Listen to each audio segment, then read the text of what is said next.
What is up, fellow nerds, and welcome back to the Dapper Snapper Gaming channel, and welcome to our 5,000 subscriber special, at least part one of it, and I'll get to that in just a minute. But today we are going to be doing something very, very special, and I am very excited to show you what I have been working on, and yeah, I think you all are going to really like this. This is actually going to be part one of a two-part video, essentially. I started looking at how to go through this, and the video just got super long, and so I figured it'd probably be best to just split this into two parts, and so that's what we're gonna do. So part one is coming out right now, and part two will come out next week, but they're going to be part of the same thing, and you'll see what I mean about that. So what are we doing for this special? I think you can tell from the title or why you may have clicked on this video, but yeah, we are homebrewing a subclass for every single official class in 2024. Now, this does mean that the Artificer got left out. You know, too bad, so sad. But we may release another one a little bit later. But yeah, we will not be including that because it is still technically an Unearthed Arcana in the new rules. So I'm not going to release something only for the rules to change a little bit later on. It just doesn't make any sense. So instead, we're going to be just focusing on the 12 here. Today, we're going to be doing 6 of them. And so we're going to be going through the Barbarian, the Druid, the Monk, the Paladin, the Sorcerer, and the Warlock, and then of course the other 6 will come next week. Of course, this is for reaching 5,000 subscribers, and I am so thankful to all of you who have subscribed, to all of you who are my members. Huge shout out to the members who make this possible, and of course those of you who are members are going to get access to write-ups to all of these subclasses, just like you do with all of my build guides, subclass fixes, all that good stuff. And so yeah, we're doing this, and then of course next week we're going to be continuing with this and doing 6 more, and then we're moving on to our how do I want to do this series for 2024 and then beyond from there. So really exciting stuff. Like the video, subscribe if you haven't already, all the YouTube things, but let's go ahead and without any further ado, jump right in. This will be basically the same as what I do on my normal subclass fixing guides. There's not really going to be anything to look at on the screen, so feel free to minimize it, put the phone in your pocket and put in some headphones, whatever you got to do, that's fine. And of course, for all of my members, you will have access to write-ups at any level, so consider joining down below. It really helps me in what I do. So let's start at the beginning with the Barbarian. This is one that I am very, very excited about. This is an idea I've had for a while, and I just haven't taken the time, I guess, to flesh it out. But this is what I'm calling the Scorched Earth Barbarian. This is one that has grown up in a volcanic area, and maybe in the wake of a war even, but something having to do with the world around it being consumed with fire and destruction and that kind of thing.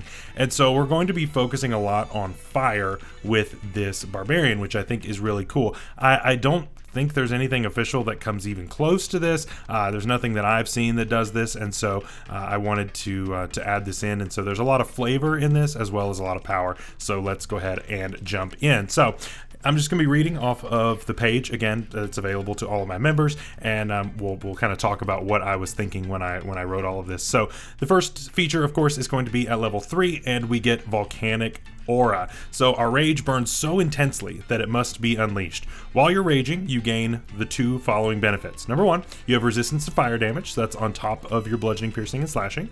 And number 2, you create a 5-foot emanation that takes the form of fire and ash that surrounds you.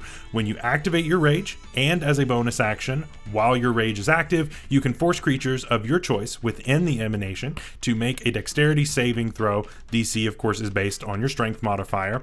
And on a failed save, the creature takes fire damage equal to a number of d6s equal to your rage damage bonus. And they also gain the burning condition. Flammable objects in the area, of course, that are not being worn or carried start burning as well. This is cool, and I wanted to make use of a lot of the new things that are in this book, right? So burning is a new condition, and I wanted to make use of that, and where better than to start here, right? Also, the idea of an emanation makes a lot of sense here as well.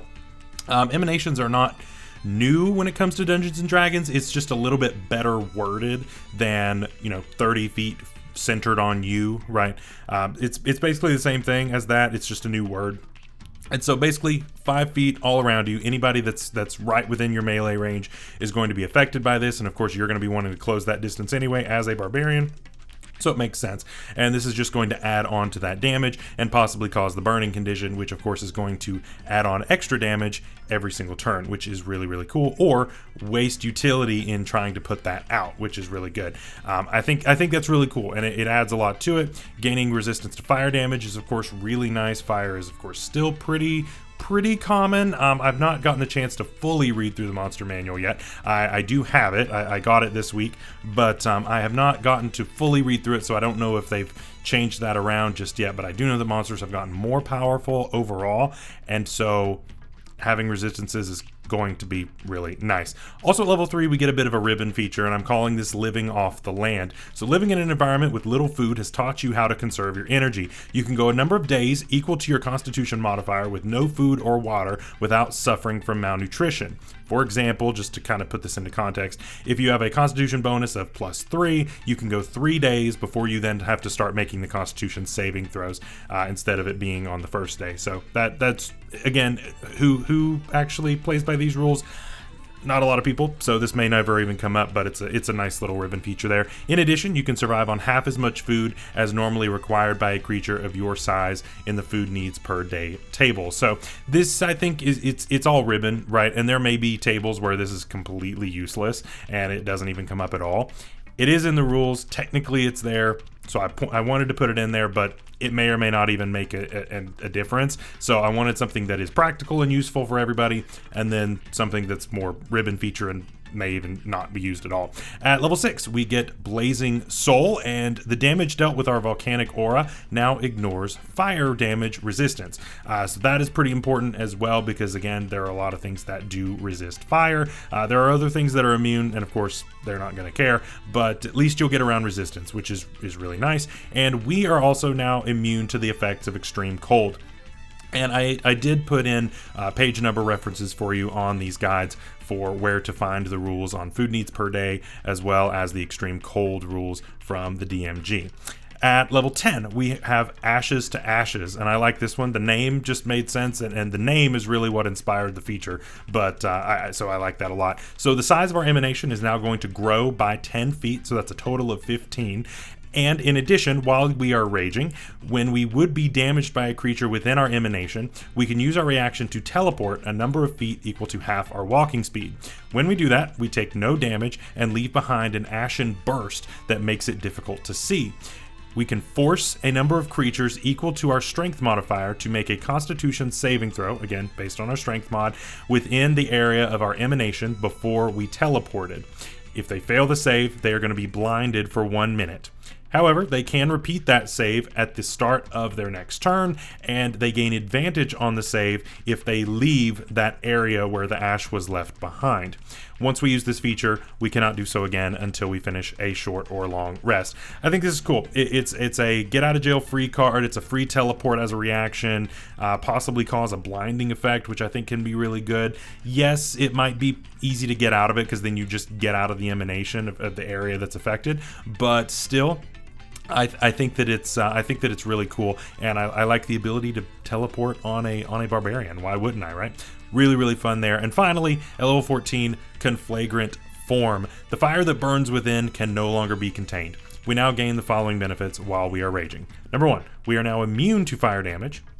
Makes sense. Number 2, any creature of our choice within 5 feet of us gains the burning condition. No saving throw required. If you're right there, you're burning. And so that I think is really good. The burning condition is not that great, honestly, and so that's why I don't feel like this is insane. The extra damage really doesn't help all that much, especially at level 14. It's negligible at best, but it could waste utility, and so I like having that on there, but that's why I don't think a saving throw being required is necessary. It's not that amazing. And when we take the attack action on our turn, we can replace one of our attacks with an explosive burst in either the radius of our aura or a 30-foot cone. Each creature in the area must make a dexterity saving throw, And of course, again, based on our strength mod, and on a failed save, the creature takes fire damage in the amount of a number of d10s equal to our constitution modifier. Once we use this feature, we can't do so again until we finish a long rest. So this is obviously pretty similar to what Dragonborns get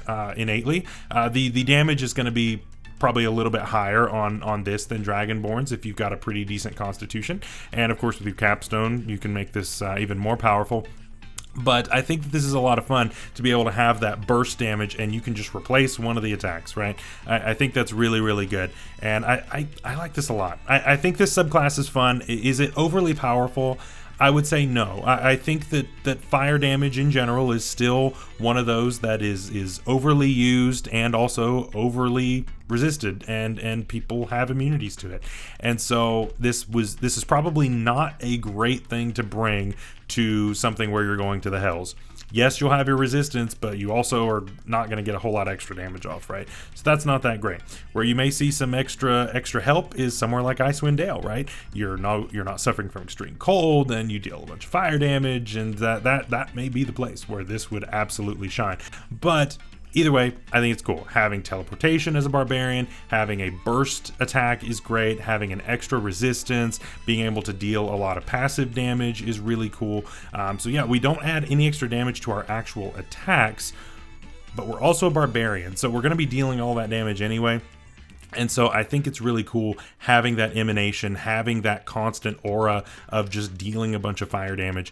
It seems like a lot of fun, so I think you all will really like that. Of course, none of these have been play tested, so make sure that if you want to use it, play test it, right? See what you think, and then hit me up in the comment section down below letting me know, yeah, this feature was complete trash, or this feature is way too strong, and I would love to know that down below. Next up, we have the Druid, and this is the Circle of the Swarm Druid. This is something that I don't know why it doesn't exist. Obviously, we have the Swarmkeeper Ranger, but I don't know why the Druid does not have something having to do with bugs. And I took a very interesting direction with this. This is actually inspired by my wife. She told me about a book that she had as a child that kind of showed about how bugs work. And of course, any of you who are bug nerds know that bugs come in 3 sections, right? Head, abdomen, and the thorax, right? And so we're going to be using that knowledge to our advantage. I will say I have Googled things about bugs way more in the past couple weeks than I ever have in my life, and so I don't know if that's a good thing or a bad thing. My search history definitely is looking a bit strange right now, but it is what it is. Here we are. So yeah, Circle of the Swarm Druid.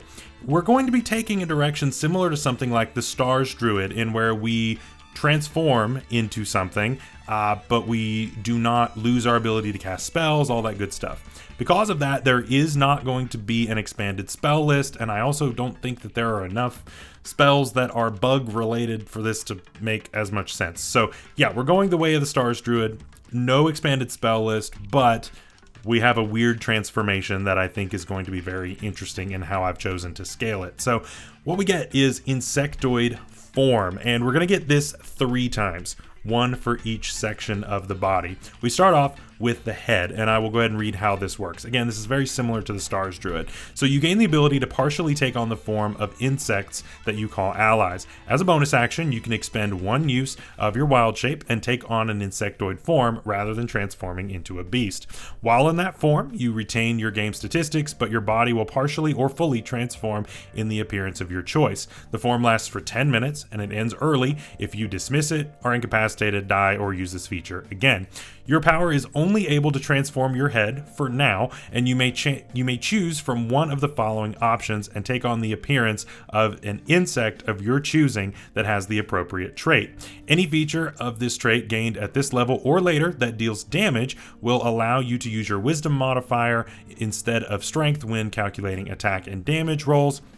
And they also count as simple melee weapons with which you are proficient.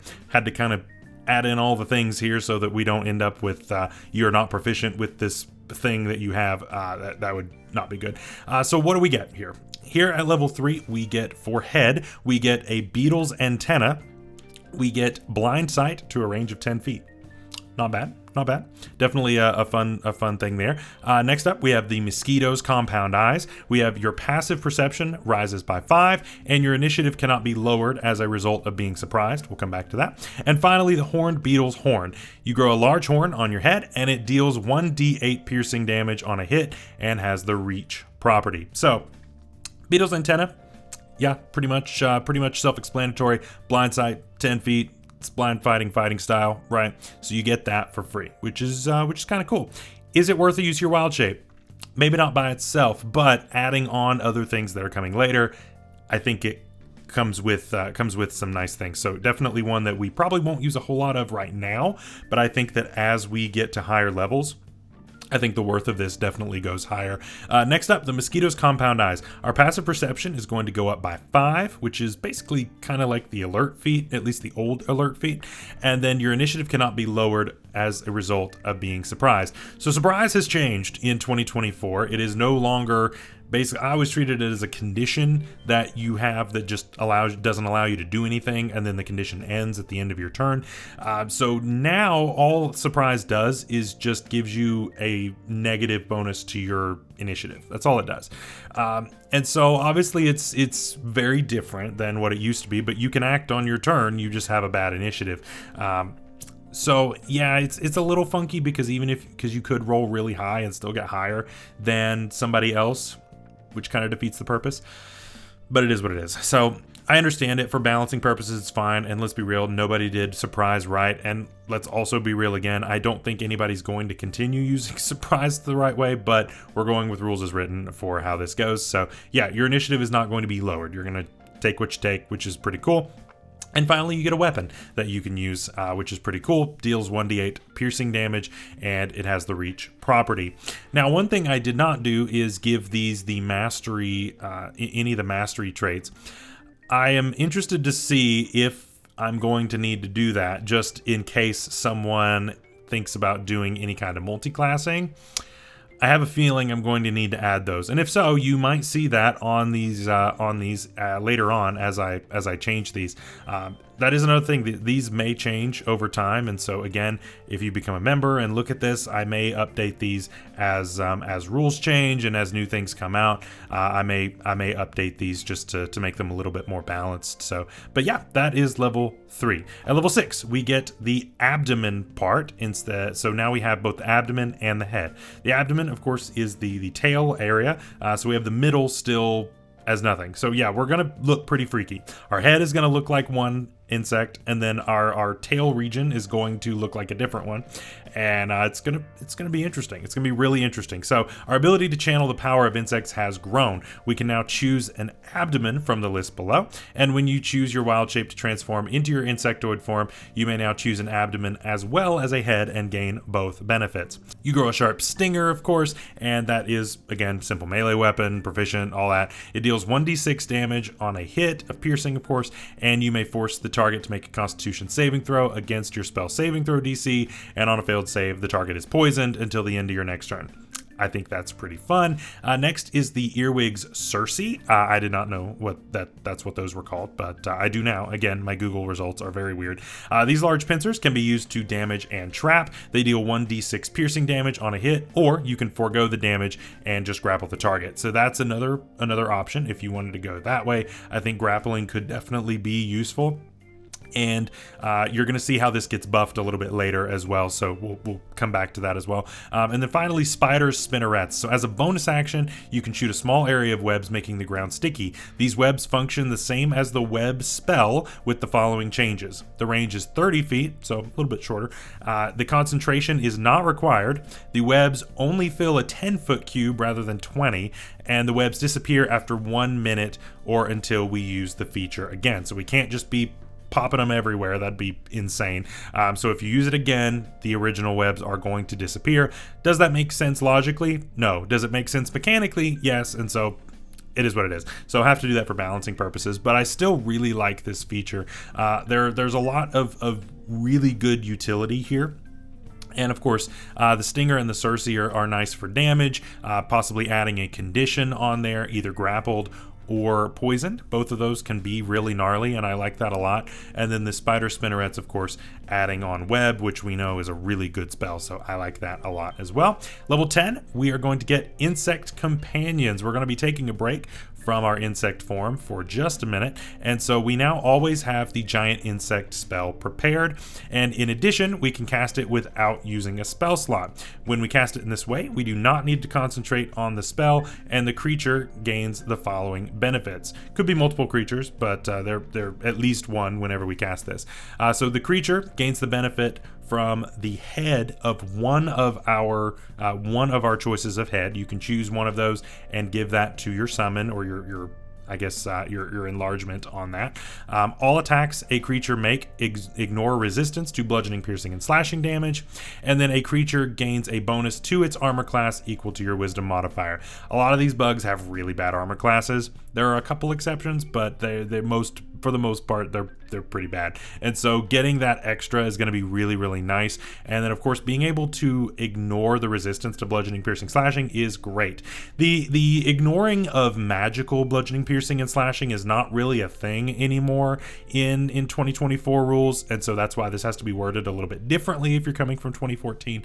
And so this is going to get rid of any of that resistance, which may end up stopping these up.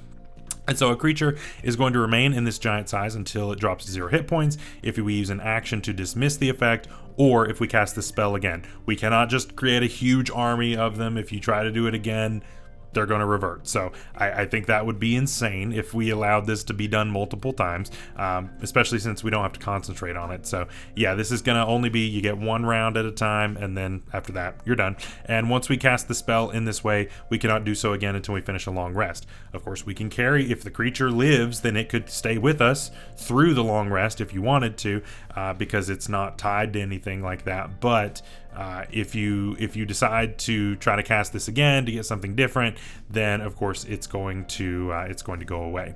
Finally, at level 14, we get insectoid form for the thorax, and so now we have all three sections, which is really cool. So we can now choose a thorax form from the list below. When we use our wild shape to transform into our insectoid form, we can now choose a thorax as well as a head and abdomen and gain all three benefits.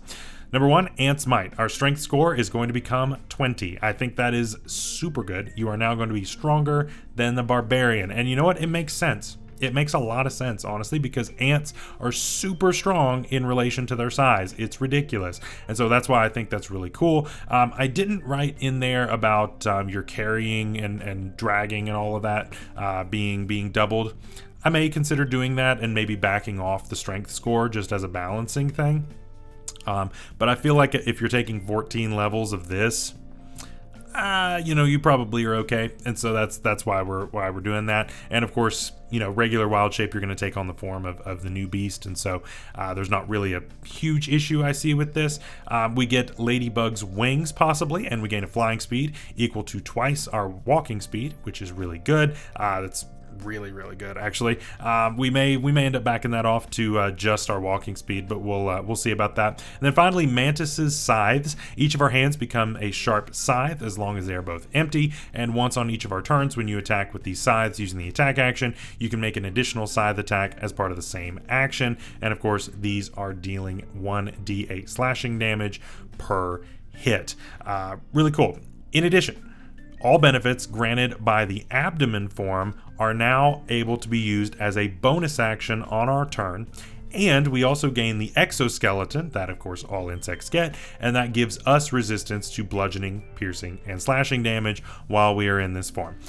I think this is really interesting. It's definitely something I've never seen before. I don't know of anything in Dungeons & Dragons that allows you to turn into a bug, and here it is. And yeah, this is a very unique way of doing transformations, and I think it's fun. I think it's a lot of fun, and I think that it's cool. Is it weird? Yeah. Is it definitely something that WotC would never do? Absolutely. That's also what third-party stuff is for. And so here we are. Here we are. We're filling in the gaps, and I like that a lot. So again, let me know what you think of that down below.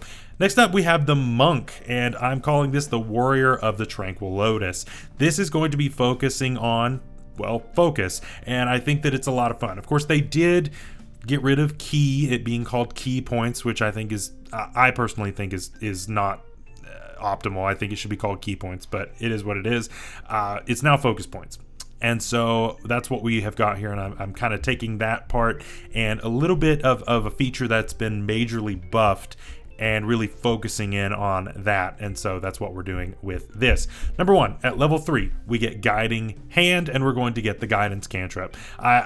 I don't see why we wouldn't. The guidance is really good. Obviously, it got nerfed a little bit going into 2024, but still, it's still a good cantrip, and I think that us getting it for free is really good. And also at level 3, we're going to get improved deflection. So this is now called deflect attacks rather than what has been called deflect missiles.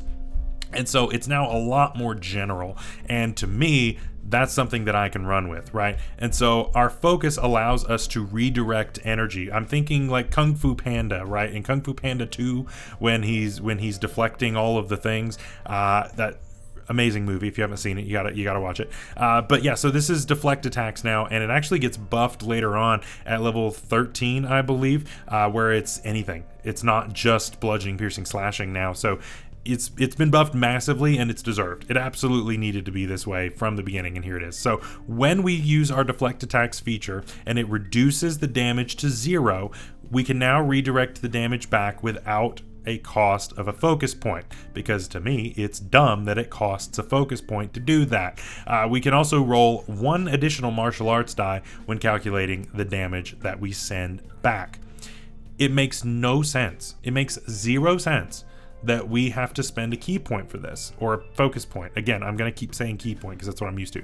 But yeah, it doesn't make sense for us to be spending our focus points on that. So I don't want to, and that's where this comes in. So we're focusing on that deflect attacks feature, and I think that there's a lot of good here, and making that spammable is cool. It gives you a niche, and I like that a lot. Really is going to help our damage output in ways that really is hard to calculate, because we don't know what's incoming and that kind of thing. So it's really hard to really put a number on this, but it's cool. So then at level 6, we're gonna get Calming Presence, and we can now add our Wisdom modifier instead of Charisma whenever we make an ability check that has to do with the influence action. Yet again, another thing in this book.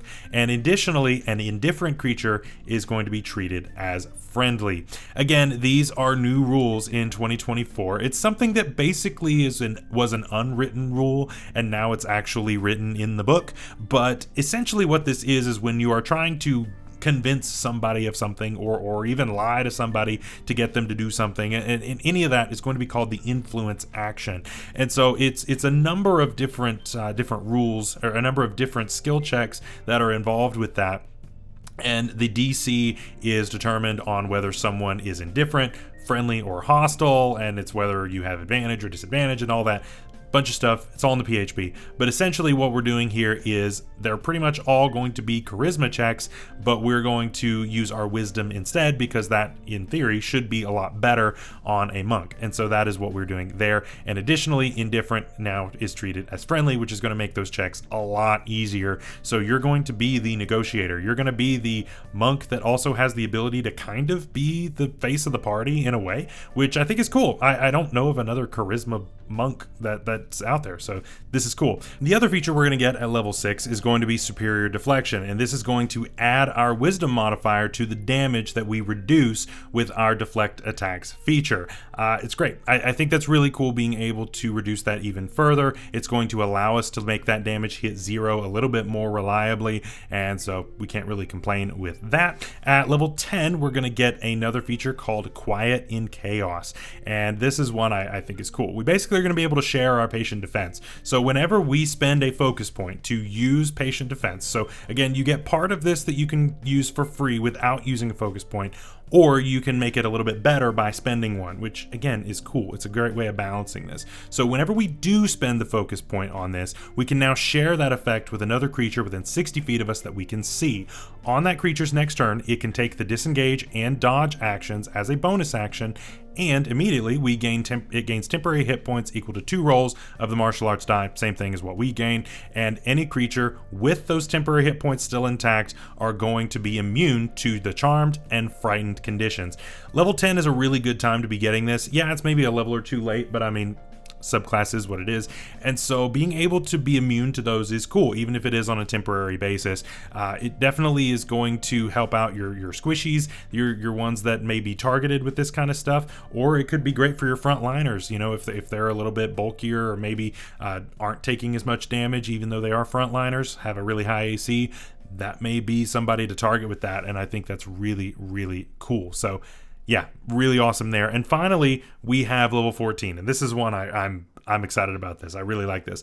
At level 14, we get Focus Siphon. So we can now roll 1 additional D10 when we are reducing the damage for deflect attacks, and we add 1 additional martial arts die when we are redirecting damage. So we have scaled that up quite a bit. So it's now 2d10 plus a bunch of modifiers, and then of course we're redirecting back now 2 extra rolls of our martial arts die, which is really good. On top of that, when we reduce damage to 0 with deflect attacks, we can now possibly get an even better bonus off of it, which is really good. So now what we can do is we can go and attack the creature directly. It adds an extra step, but it gives a great benefit, and to me it's worth it. So when we reduce that attack to 0, we can spend 2 focus points to immediately charge that creature. If it's already in melee, that's fine. If it's not, and we can have up to our speed, which should be a ton by now, in order to close that distance.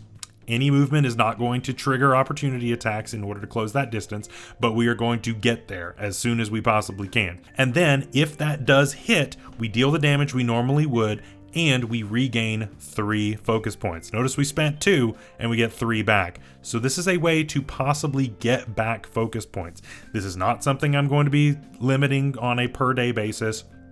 I think that there are enough hoops to jump through to make this work. I don't think that it's worth putting a limit on this, and if we miss, then the attack is going to deal half as much damage and you're not going to get any focus points back. So you're still going to get a benefit by spending your 2 focus points, but you may not get the full benefit if you miss the attack. So definitely something to think about and weigh that option as to whether or not you're going to do that. But yeah, all of that is going to be wrapped up into that reaction, which I think is really, really cool. Very flavorful, I think. I think it's very unique. I don't think there's anything else really out there as far as like taking, you know, and that's really where key made a little more sense, right? Pulling key out of somebody else and getting it back for yourself. But that's kind of the idea here. And so again, let me know what you think of that down below. Next up, Paladin. This one's out there. I don't know how many people are going to like this, honestly, but I think the idea is interesting for a paladin. And this is basically the idea of your oath is to be a martyr. Your oath is to take the damage for your friends. And if somebody's going to die, it's going to be you. And so this is called the Oath of Pain. And I think that there is a lot of interesting ways that you can do this. This is definitely a support paladin. This is not your more offensive, blow everything up, Oath of Vengeance type of things. But still, there's a lot of really good support options here. And I think that there's a compelling reason to take this. Again, because you have so much healing available to yourself. I think that there's a lot going on here, which is cool. And the role-playing aspect of this, I think, is also very, very interesting. So we get, of course, expanded spells. All paladins get that. So here's what we get. Now, at level 3, we get Compelled Duel and Cure Wounds. Makes sense to me. Is Cure Wounds a little bit redundant with Lay on Hands? Possibly. But we're also going to get something in just a minute, and you'll see what I mean with this. Level 5, Aid and Wardening Bond. I think that makes sense. Level 9, we get Counterspell and Protection from Energy. Again, you're protecting your friends from nasty things. Counterspell is very powerful on a paladin, so yeah, definitely cool. 13, we get Death Ward and Freedom of Movement, again, so that they can get out of a sticky situation. And at 17, Hallow and Mass Cure Wounds. I think that those make the most sense to me. Yes, there's a little bit of double up in what we already get as a paladin, but still, I think for flavor, this makes the most sense. And of course, if you have other suggestions, let me know down below. And also at this level, we get another way to use our Channel Divinity. And this is, again, a very unique one. So when we use our Lay on Hands feature, whenever we're doing it on a creature other than ourselves, we can expend 1 use of our Channel Divinity to heighten the amount that we heal. We heal 2 hit points for every 1 hit point expended from the Lay on Hands pool, but we take necrotic damage equal to half the damage that is healed. of course, you know, we're taking damage for the extra amount that is healed, essentially, right? And there's no limit on this, at least until you run out of lay on hands points, right? Additionally, when we use the feature in this way, the range is going to be 30 feet rather than just touch. And of course, we have to be able to see the target. So yeah, this definitely is a huge buff to lay on hands with the nerf to ourselves. But again, that's kind of the point, right? The whole point is that we're going to buff things up extremely, but then there's going to be a pretty gnarly side effect to everything. And that's cool. I think that this is going to be something for more experienced players that can manage this kind of stuff. And so there's a really high upside on a lot of this, but there's also a pretty gnarly downside. And so you need to be able to balance those things. And I think it's cool. I think this is definitely not going to be one for a beginner player, but for somebody who's experienced, this might be a really good time. Level 7, of course, the levels are different on Paladins than some of the other ones, so hang with me. The levels are a little different. At level 7, you of course get a different type of aura, and so that is going to be the same here. We get Aura of Transference. Whenever a creature within your aura takes damage, you can use your reaction to take the damage instead, and when you transfer damage in this way, you gain resistance to the damage taken. That's just a straight buff. That is a straight buff, and that is incredible.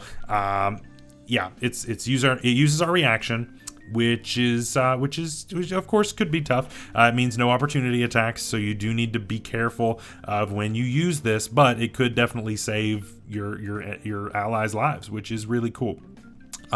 So yeah, I think this is fun. I think it's cool. Again, we're trying to kind of get in the vein of the life transference spell, which did not make it to 2024, ironically, which is why you don't see it in the spell list. Otherwise it would have been here.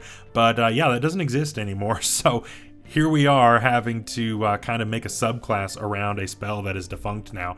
And I think it's interesting, though. I think it's cool.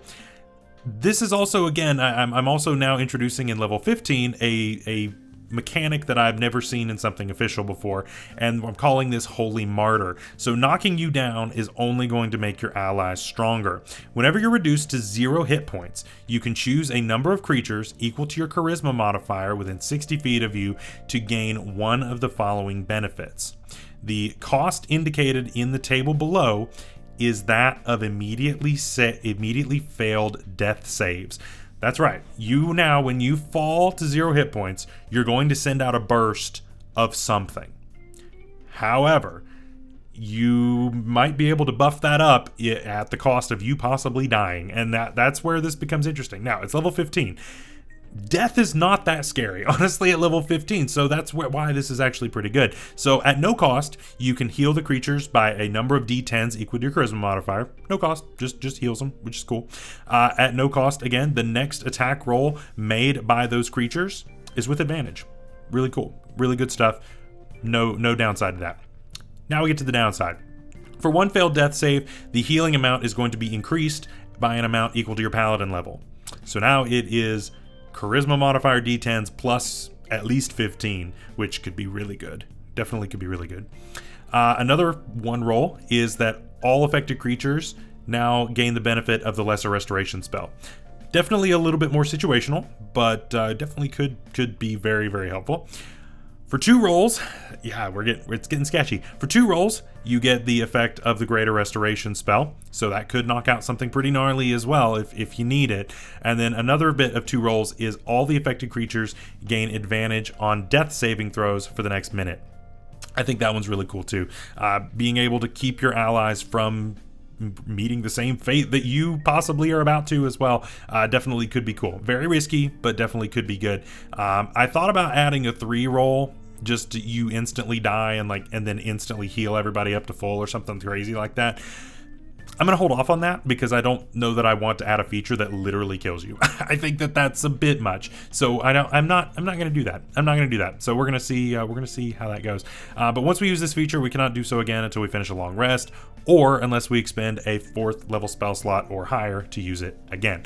I really like the mechanic of being able to use spell slots to do something that is a little bit more powerful.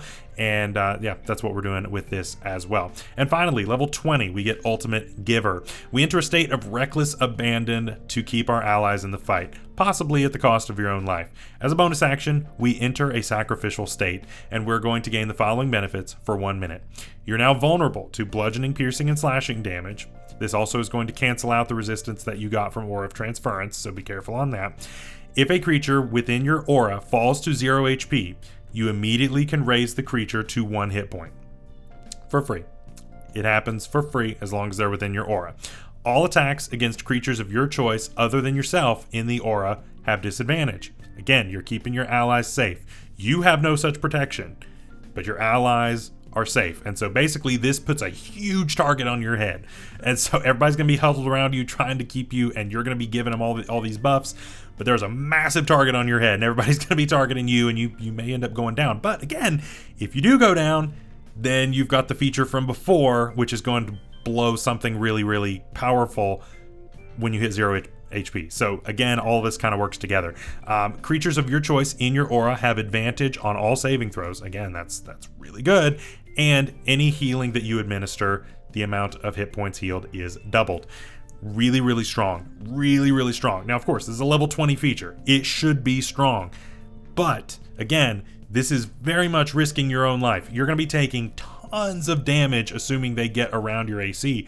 You're definitely going to want to have a big bonus to saving throws, a big bonus to your AC, because if you take any kind of hit, you're going to be taking massive damage on bludgeoning, piercing, slashing. I came close to making it all damage, vulnerability to all damage, and that may be a better way to balance this, actually.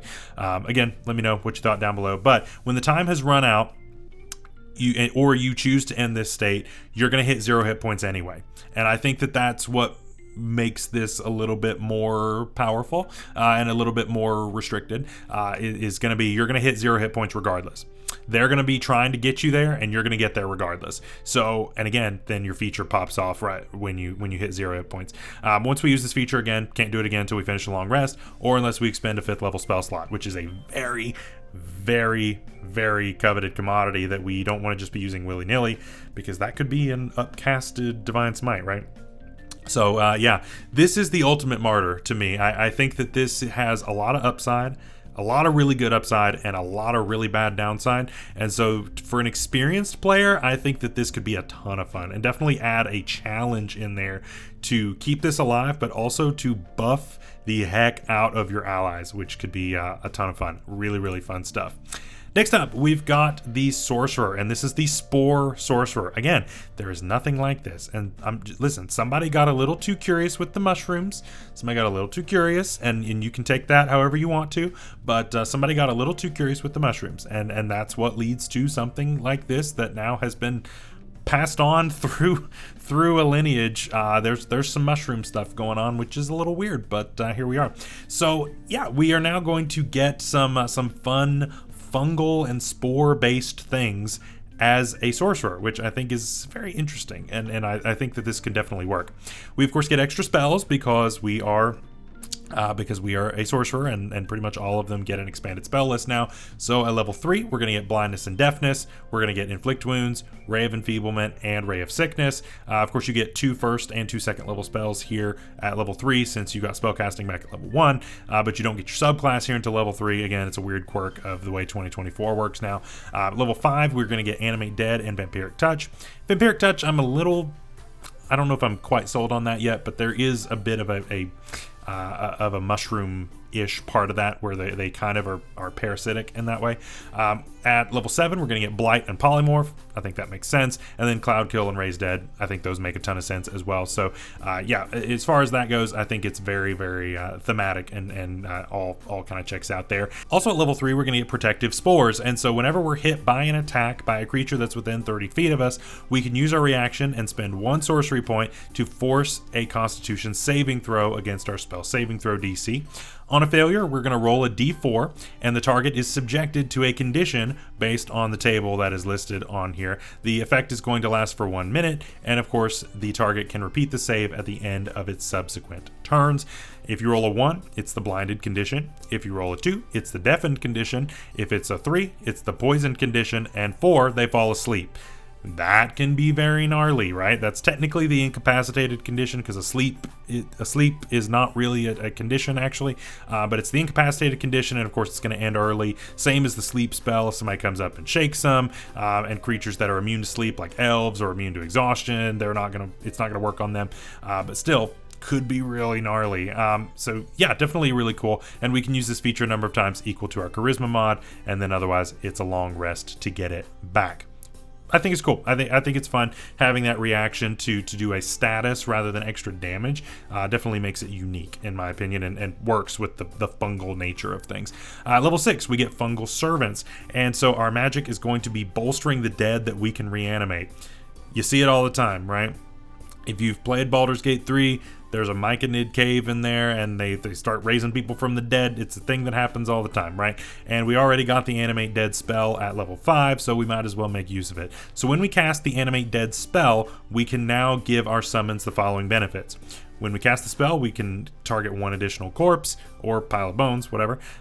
The hit point maximum is increased by an amount equal to our sorcerer level, and the creature adds our proficiency bonus to the weapon damage rolls.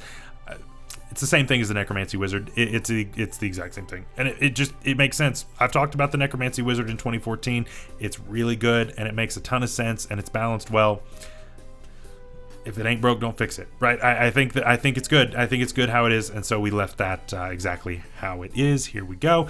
Level 10, we get Mycelium Magic. I'm proud of that name. I think that name is cool. But also, your connection to Fungal Life has taught you how to modify your spells in unique ways. When casting a spell that normally only targets one creature, you can instead spend one sorcery point to cast it in a 10-foot emanation centered on a point that you can see within 30 feet of you that is touching the ground.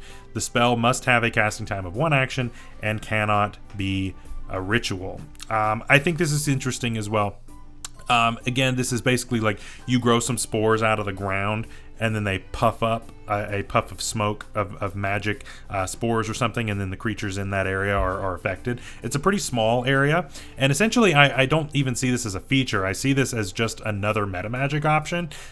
That's the way I see it anyway. I think it makes a lot of sense to do this, and so like I said, it's when you cast the spell.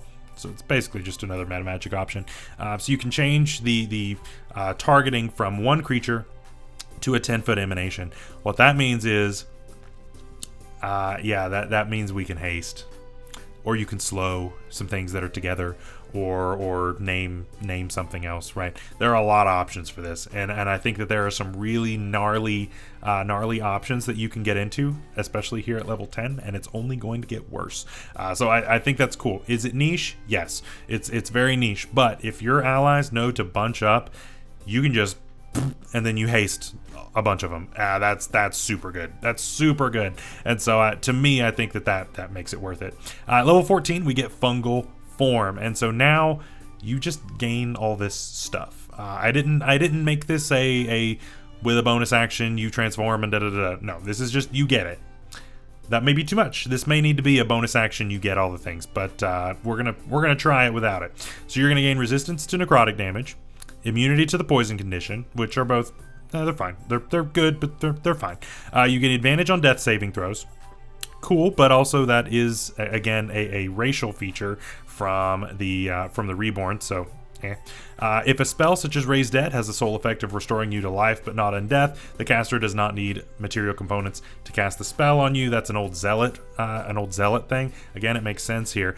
You are kind of obsessed with this, and you kind of already have that aura to you, so bringing you back shouldn't be that hard. That's kind of where we are here on that. And then when we roll on the Protective Spores table, we can roll twice and choose either result. I think all of that makes sense. And to me, I don't think it's powerful enough to warrant needing to do bonus action and it lasts for a minute and you can only do it once per day, or you spend a bunch of sorcery points to do it again. I don't think it's worth it. I don't think it's powerful enough to cause that, especially at 14. So that's why we have done that. You'll notice that this is very low cost. There's only one feature on here that costs a sorcery point, and it costs 1 sorcery point. So definitely a low cost on that, and can really help to preserve your sorcery points, and that's important, right? That's very important to me. When it comes to being a sorcerer, it's one of your most valuable things. And there are a lot of subclasses out there that just require you to pump so many of them out there to use your essential features. And to me, not worth it. So I'm not going to do it. So yeah, I think that having a low cost option like this is really important. And so finally, here we are at number 6. Again, like I said, this is why we're splitting this into 2 parts, because this is a very long video. If you're still here, great. If you watch this in sections, more power to you. Makes a lot of sense. But we're here with the Warlock, and this is one that I actually have built a different version of this for a one-shot that I did not too long ago. We did a Halloween one-shot a few Halloweens ago, and my wife wanted to be Oogie Boogie. And so I built a Warlock for her that was based on a mix between the Swarmkeeper and a luck-based type of thing, because of course Oogie Boogie does a lot of gambling. So I've removed all the buggy things, and I've just pumped this full of luck-based things as a Warlock, and we're going to see how this goes. This might be absolute trash, and I'm just going to tell you, there is a lot to keep up with this subclass, and so this, again, is definitely not one I would call beginner-friendly. But the problem is, because there is a luck-based element to it, pretty much everything has to be limited use. Pretty much everything. You can't have something that happens consistently, because then it's not luck. That's the issue. So there's a lot to keep track of here. So hang on, here we go. So at level 3, we're going to get High Roller. Your patron is going to gift you a magical set of dice that can be used to give you a great benefit. Or maybe not. So when we get this, it's 2d6s that we can just keep with us. And whenever we cast a Warlock spell that uses a spell slot, we can, of course, roll these dice, and we get the extra effect based on what we roll if we want to. We also can use these dice as a spellcasting focus if we want to do that as well, which I think is pretty cool. Just a flavor piece there, obviously, but still a lot of fun. So if you roll a 2, that's 2 1s, right? That's Snake Eyes. You roll the dice again, and you're going to take that much necrotic damage. You can't reduce this damage in any way. Pretty standard, but it's only 2d6. It's fine. If you roll a 3 or a 4, you get disadvantage on the next d20 test that you make within the next hour. On a 5 or 6, the next attack roll into you has advantage for the next hour. On a 7, nothing extra happens. Just you cast it as normal, nothing happens. On an 8 or a 9, the next attack roll within the next hour made against you has a disadvantage. On a 10 or 11, you gain advantage on the next d20 test that you make within the next hour. And at a 12, it's boxcars. The spell slot for the spell that you just cast is not expended. That's a big deal for a Warlock. In case you've never played a Warlock before, that's a huge deal. You are super limited in your spell slots, and so being able to cast that for free, especially late in the game when you're only casting things at 5th level, that's a big deal. And so I think that's great. Now, it's very limited. You have to roll a 12. It has to be perfect. And so that's going to be very difficult, and it's not going to happen a lot, but it is there, right? So I definitely think that that's a lot of fun. And we also are going to get success from failure. So whenever a creature within 30 feet of us rolls a 1 on a d20 test, we can use our reaction to allow that creature to re-roll. We can do that a number of times equal to our charisma modifier and get it back on a long rest. That I think is cool, and this is similar to something like Clockwork. Clockwork, of course, deals with advantage and disadvantage. I didn't think that was the way to do it. I think that if you roll a 1, you get to re-roll it. It's basically kind of passing around the lucky feet, sort of. But yeah, I think that's cool. Just it's a re-roll. Whatever you get on the next one, it's what you got to take, right? And it's your reaction, so it's not like you could do it anyway. So yeah, definitely really cool there. At level 6, we're going to get Liar's Dice, and so you can roll your high roller dice and add that to your total on your deception checks, which I think is fun. And then don't tell me the odds. If a creature within 60 feet of us is about to make a d20 test with disadvantage, you can use your reaction to roll your high roller dice. If you roll an 8 or higher, again 7 is neutral, but 8 or higher, then the roll is automatically made now with advantage, which cancels the disadvantage, so it's just normal. If you roll a 12, the roll is going to automatically succeed. You may use this feature a number of times per day equal your charisma modifier, and you get them back on a long rest. Again, we're supporting other people who are rolling at disadvantage. Again, is this going to come up a ton? Maybe not. Is this a less powerful feature? Probably, but the thing is, we're kind of bolstering that up with some other things, especially later. Every level is going to come with at least 2 features on this subclass. There's a lot going on, and so again, it's luck. here we are. At level 10, we're going to game the system. So whenever we finish a short or long rest, you roll your high roller dice and record that number rolled. You can choose to add that number to a d20 test made by you or a creature that you can see within 30 feet of you within the next 8 hours. You can use it after the die is rolled, but before the result is determined. And if you use this again, the unused roll is replaced with a new one. This is basically Portent Light, sort of. It's a mix between Bless, sort of, and Portent, sort of. It's a little different, but essentially you get to have 2d6, and you can add that as a bonus whenever you want, and I think that's really cool. Again, you're kind of emanating the luck, and I think that helps out a lot. And also at level 10, we now get something for our damage, which is cool. We get Lucky Strike, so we know where to hit our enemies to make it hurt. No more than once per turn, we can roll our high roller dice after hitting a creature with an attack roll, and we add the number to the damage dealt. The damage type is just going to be the same as the attack that's being made, and we can use this a number of times per day equal to our charisma modifier. Again, all of the limited use things. I don't like it personally. I don't like doing a ton of limited use things, but I think you have to with something like this. I think you have to when it comes to luck, and so that's where this is here. But it's not terribly limited. A lot of it's charisma mod, so it's not too bad. And finally, at level 14, we get Tip the Scales. So whenever we roll a 1 or a 2 on one of our high roller dice, not both, on one, you may re-roll it. Once we use this feature, we got to do a short or long rest to get that back. But yeah, this could prevent you from having snake eyes, and that's what that's for, to make sure that you don't have snake eyes anymore. So that's cool. We also get Poker Face at level 14, and we are the embodiment of luck, at least in short bursts. As a bonus action, you call upon your patron to grant you the best of luck. Roll your high roller dice and gain temporary hit points equal to the number rolled, and you also gain the following benefits. Well, number 1, attacks against you cannot be rolled at advantage. Number 2, whenever you make a d20 test, any roll lower than a 9 is treated as a 10. And finally, if an attack roll against you is a critical hit, you take normal damage instead. You cancel the crit. Those, I think, are really, really good, right? This lasts for 1 minute, of course. So, you know, just like most of your other transformation things. But I really like what I've done with the recharge here. Once you use this feature, you cannot do so again until you finish a long rest. However, you can also regain this if you roll a 12 on any roll of your high roller dice. I think that's fun. I think that's cool. Again, it's the luck coming through and letting you use this very powerful feature again in a day.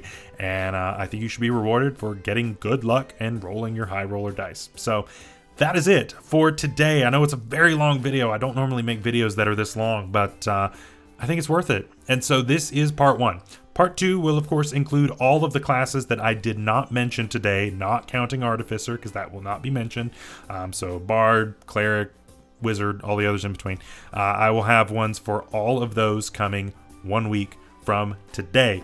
If you have any suggestions for balancing or any questions about how something works or anything like that, hit me up in the comments down below. That's what that's for. If you want copies of all of these write-ups, those will be up later tonight. They will not be live right as the video goes live, probably, but they will be up a little bit later tonight. It'll be up before tomorrow, essentially.